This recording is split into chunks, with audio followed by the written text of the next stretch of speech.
శ్రీ గురుభ్యో నమః. శ్రీ దేవీ భాగవతం ప్రథమ స్కందం 9వ అధ్యాయం. గత భాగంలో ఆ పరమేశ్వరి ఆ శక్తిని సగుణాని నిర్గుణాని రెండు రకాలుగా తెలుసుకున్నాము. నిర్గుణ శక్తిని విరాగులు ఉపాసిస్తారు, సగుణ రూపాన్ని కోరికలున్నవారు ఉపాసిస్తారు. అది నిష్కామోపాసన, ఇది సకామోపాసన. మహానుభావులారా, త్రిమూర్తులు నిత్యము ధ్యానించేది ఈ శక్తిని. 1000 సంవత్సరాలు తపస్సు చేసేది ఈమె అనుగ్రహం కోసమే. యజ్ఞ యాగాలు చేసేది ఇందుకోసమే. బ్రహ్మాఖ్యమైన ఆ పరాశక్తి సనాతని, అందరికీ ఉపాస్య దేవత. ఇది సర్వశాస్త్రాలు అంగీకరించి చేసిన నిర్ణయమని మా గురువు గారు వ్యాసుడు చెప్పారు. ఆయనకు నారదుడు చెప్పాడట. నారదుడికి వాళ్ళ నాన్నగారు బ్రహ్మదేవుడు చెప్పాడట. బ్రహ్మదేవుడికి విష్ణుమూర్తి చెప్పాడట. కాబట్టి ఇంకా ఇతరుల మాటలు ఏవీ మీరు వినక్కరలేదు, పట్టించుకోనక్కరలేదు. శక్తి మాత్రమే ఆరాధనీయం. మహామురులారా, మీ సందేహం తీరింది కదా, ఇంకా కథలోకి వద్దాం అంటూ సూతుడు కొనసాగించాడు. జగద్గురువైన విష్ణుమూర్తి శరీరం నుంచి నిద్రాదేవి బయటకు వచ్చింది. నేత్ర, అస్య, నాసిక, బాహు, హృదయ, వక్షస్థలాల నుంచి వెలువడింది. ఆకాశంలో నిలబడింది. జగన్నాథుడు ఆవులింతలతో లేచాడు. భయంగా నిలబడ్డ ప్రజాపతిని చూశాడు. మేఘ గంభీర కంఠస్వరంతో పలకరించాడు. పద్మజ, తపస్సు వదిలేసి ఇలా వచ్చావెందుకని విచారంగా కనపడుతున్నావు? కారణం ఏమిటి? తండ్రి వాసుదేవ, నీ చెవి గులుగు నుంచి పుట్టిన మదకేట రాక్షసులు నన్ను చంపడానికి వచ్చారు. భయపడి నీ సన్నిధికి వచ్చాను. శరణు త్రాహిమాం. అలాగా చతుర్ముఖ, భయపడకు, వాళ్ళు నేను సంహరిస్తాను. వాళ్ళకి ఆయువు మూడింది. వస్తారు, నా మీదకే వస్తారు, చస్తారు. విష్ణుమూర్తి అలా అంటుండగానే వాళ్ళు వచ్చారు. మద గర్వతులై వచ్చారు. ఆ నీళ్లలో నిరాధారులై నిలబడి, ఓయి నలువా, పారిపోయి ఇక్కడికి వచ్చావా? రా, యుద్ధం చెయ్యి. ఈయన కళ్ళ ముందే ఇక్కడ నిన్ను సంహరిస్తాం. తరువాత ఈయన పైన పడతాం. మహాసర్పం మీద కులుకుతున్నాడు కదా, ముందు నువ్వు రా, యుద్ధం చెయ్యి, లేదా దాసుణ్ణని ఒప్పుకో అని గద్దించారు. విష్ణుమూర్తి కల్పించుకొని, దానవులారా రండి, నాతో యుద్ధం చెయ్యండి, మీ మదం బదిలిస్తాను. ఈ ఆహ్వానానికి మధుకైటభులు ఆగ్రహోదగ్రులయ్యారు. ముందుగా మధుడు కలబడ్డాడు, కైటభుడు నిలబడ్డాడు.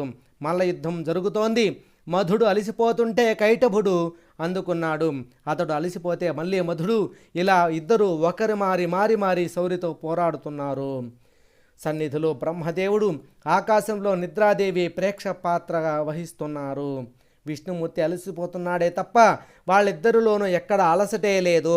5000 సంవత్సరాలు గడిచిపోయాయి. కారణం ఏమిటి చెప్పమా అని హరి ఆలోచించాడు. నేను ఎందుకు అలసిపోతున్నాను? నా శక్తి ఏమయ్యింది? వీళ్ళు అసలు అలసిపోవడం లేదేమిటి? వీళ్ళకి ఈ శక్తి ఎక్కడి నుంచి వచ్చింది? ఈ ఆలోచనలతో ఒక్క నిమిషం ఆగాడు. మధుకైటభులు విజయ గర్వంతో నిలబడ్డారు. గంభీరంగా అరిచి పలికారు, హే విష్ణు, అలసిపోయావా? యుద్ధం చేసే ఓపిక లేదా? అయితే మాకు తల వంచి నమస్కరించు, దాసుణ్ణి అని ప్రకటించు. కాదంటావా? సమర్థుడవై యుద్ధం చెయ్యి, నిన్ను చంపి ఈ 4 ముఖాల వాణ్ణి కూడా చంపుతాం. ఆ ప్రళయ మహాసముద్ర ఘోషను అధిక్కరిస్తూ వాళ్ళిద్దరూ ముక్త కంఠంతో పలికిన మాటలు చెవులారా విన్నాడు మహావిష్ణువు. ప్రశాంతంగా సామోపాయంగా ప్రసంగించాడు. ఓ మధుకైటభులారా, మీరేమో ఇద్దరు, నేనో ఒక్కడినే. మీరు ఒకరి తర్వాత ఒకరు నాతో తలపడుతున్నారు. ఒకరు యుద్ధం చేస్తుంటే మరొకరు విశ్రాంతి తీసుకుంటున్నారు.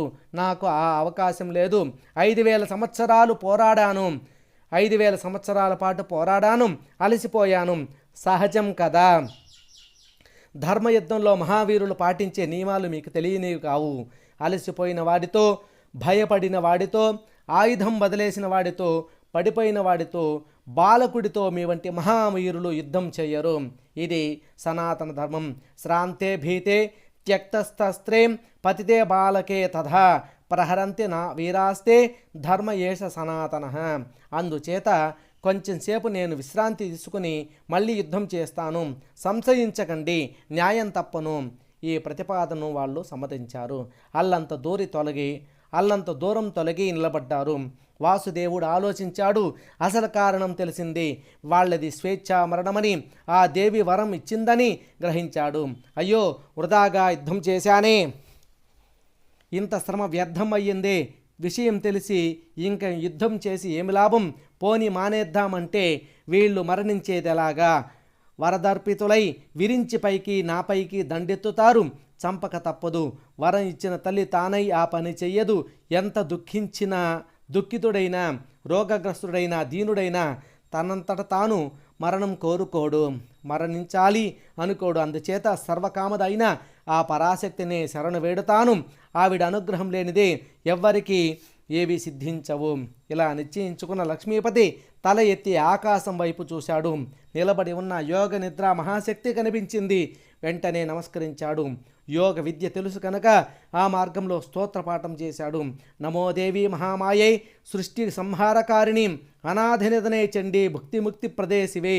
దేవి మహామాయ, నీ రూపం సగుణమో నిర్గుణమో ఎరుగును, అసంఖ్యాకమైన నీ దివ్య చరిత్రలు ఎరుగును. కానీ నీ అతి దుర్ఘటమైన ప్రభావం మాత్రం అనుభవంలోకి వచ్చింది. చేష్టలుడికి నిద్రలో మునిగిపోయాను కదా. ఈ బ్రహ్మదేవుడు ఎంతసేపు లేపినా మెలకువ రాలేదు. ఇంద్రజ్ఞానం కోల్పోయి అచేతుణ్ణి అయిపోయాను. అంబిక, నీ ప్రభావం ఏమిటో తెలిసింది. నువ్వు వదిలావు, మేల్కొన్నాను. వెంటనే వీళ్లతో యుద్ధానికి దిగాను. వీళ్ళు బ్రహ్మదేవుణ్ణి చంపడానికి వచ్చారు. నాతో ద్వంద్వ యుద్ధానికి తలపడ్డారు. నీ వరం వీళ్ళని మదమత్తుల్ని చేసింది, దుర్జయుల్ని చేసింది. 5000 సంవత్సరాలు పోరాడి అలసిపోయాను. చూశావు కదా. విషయం తెలిసి నిన్నే శరణు వేడుతున్నాను. దయచేసి తల్లి సహాయం చెయ్యి. నేను ఖిన్నుణ్ణి, వాళ్ళు గర్వితులు, నువ్వు దేవాత్యహారినివి. వీళ్ళు నన్ను చంపుతామంటున్నారు. ఏం చెయ్యాలి? ఎక్కడికి పోయాలి చెప్పు మాత. దీనుడై అభ్యర్థిస్తూ శిరస్సు వంచి నమస్కరిస్తున్న వాసుదేవుని చూసి పరాశక్తి ప్రసన్నురాలయ్యింది. చిన్నగా నవ్వుతూ ఇలా అంది, హరి, మళ్ళీ యుద్ధం చెయ్యి. ఈ రాక్షసుల్ని మోసహించి సంహరించాలి. మరో దారి లేదు. నేను వంకర చూపులతో వీళ్లను సమ్మోహపరుస్తాను. ఆ మాయలో ఉండగా నువ్వు సంహరించు. విష్ణుమూర్తికి ధైర్యం వచ్చింది. రణరంగానికి వెళ్ళాడు. మధుకైటబులు హర్షించారు. చతుర్భుజ, భయపడకు, ధైర్యంగా యుద్ధం చెయ్యి. జయాపజయాలు దైవాధీనాలు. బలవంతుడే జయించాలని లేదు. దైవయోగం ఉంటే దుర్బలుడే జయించవచ్చు. అందుచేత ఆనందించవలసినది లేదు, దుఃఖించవలసింది లేదు. ఇంతకుముందు నువ్వు ఎందరో రాక్షసులను జయించావు. దానవ వైరి అనిపించుకున్నావు. ఇప్పుడు మా చేతులు ఓడిపోతున్నావు. అంతే. ఈ గర్వోక్తులకు మండిపడ్డాడు శ్రీ మహావిష్ణువు. బలంగా ఇద్దరికీ చెరొక ముష్టిఘాతము ఇచ్చాడు. వాళ్ళు చెక్కు చెదరకపోగా 2 పిడిగుద్దులు దక్కాయి శ్రీహరికి. యుద్ధం రాజుకుంది. ఘోరంగా పరిణమించింది. శ్రీనాథుడు దీనంగా అమ్మవారి వైపు చూశాడు. విష్ణుమూర్తి అవస్థను గ్రహించింది పరమేశ్వరి. కరుణామయ్యి అయ్యింది. ఎరుపెక్కిన కన్నులతో మధుకైటపులను చూస్తూ పెద్దగా నవ్వింది. మన్మథ బాణాల వంటి చూపులు, కామ ప్రేమ భావాలను మందస్మితంలో రంగరించిన చూపులు ఇద్దరిని హింసించాయి. ఆ పాపాత్ములు ఆ వక్ర విలోకనాలకు మురిసిపోయారు. కామభావ పీడితులయ్యారు. ఇది విశేషం అనుకున్నారు. కన్నులప్పగించి దేవిని చూస్తూ అలాగే నిలబడిపోయారు. శ్రీహరి గమనించాడు. మోహితులయ్యారని గుర్తించాడు. చిరునవ్వులు చిందించాడు. గంభీరంగా పలికాడు, మధుకైటబులారా, మీ యుద్ధానికి సంతోషించాను. ఎందరో రాక్షసుల్ని చూశాను, యుద్ధాలు చేశాను. కానీ మీతో సాటి వచ్చే వాళ్ళను కనలేదు, వినలేదు. మీ బాహుబలానికి సంతృష్టి చెందాను. వరం ఇస్తున్నాను.